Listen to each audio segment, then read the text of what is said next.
দেশের উত্তর ও পূর্বাঞ্চলে নদ নদীর পানি বাড়ছে। সিলেট ও সুনামগঞ্জের পর এবার উত্তরাঞ্চলে ৫ জেলায় আকস্মিক বন্যার সতর্কতা জারি করেছে পানি উন্নয়ন বোর্ড। আগামী কয়েকদিনে আরও বেশ কিছু জেলার নিম্নাঞ্চল প্লাবিত হওয়ার শঙ্কা রয়েছে।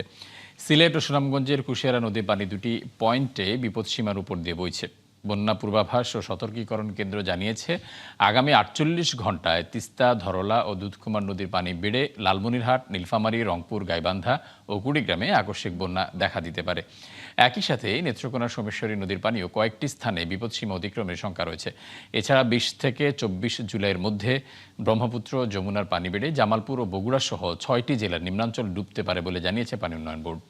আবহাওয়া সাম্প্রতিক পূর্বাভাস অনুযায়ী আগামী ২ দিন দেশের উত্তরাঞ্চলীয় এবং উত্তর পূর্বাঞ্চলীয় রংপুর, ময়মনসিংহ, সিলেট বিভাগ এবং সংলগ্ন উজানে ভারী থেকে অতি ভারী বর্ষণের সম্ভাবনা রয়েছে, যার ফলে মূলত দেশের উত্তরাঞ্চলীয় তিস্তা, ধরলা, দুধকুমার নদী অববাহিকাভুক্ত লালমনিরহাট, নীলফামারী, রংপুর, কুড়িগ্রাম এবং গাইবান্ধা জেলার কিছু নিম্নাঞ্চলে আকস্মিক অথবা স্বল্পমেয়াদী বন্যা পরিস্থিতি সৃষ্টির ঝুঁকি রয়েছে, যা ৩ দিন বা তার পরবর্তী সময়ে হ্রাস পারে।